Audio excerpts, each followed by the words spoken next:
Derorikra leven impat. Whichever way you like to sing it, you most likely have heard the song.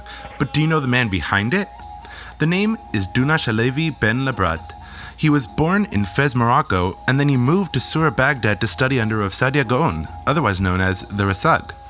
While there, he also learned Arabic poetry structure and became the first Hebrew poet to adapt the structure to Hebrew prose. He used it to write both liturgy and secular songs. He was actually the first to write secular songs in Hebrew.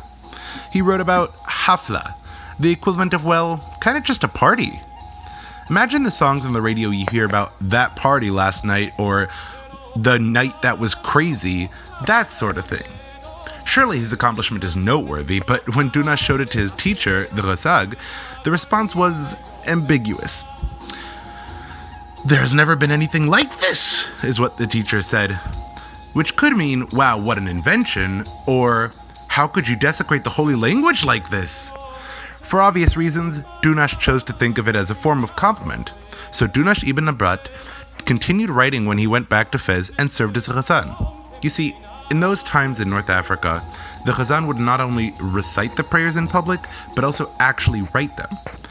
After having established himself there, Dunash moved to Cordoba, Spain. He joined a school opened by Chazdai ibn Shifut, the Jewish minister of tourism in Muslim Spain at the time. There, he taught a generation of Jewish poets. He essentially began the golden age of Jewish culture in Spain, which produced thousands of pieces of poetry. Among Dunash's students was Salman ibn Gabirol, who even wrote a poem about Rabbi Yehuda HaLevi, in which he calls Dunash the greatest poet of all time.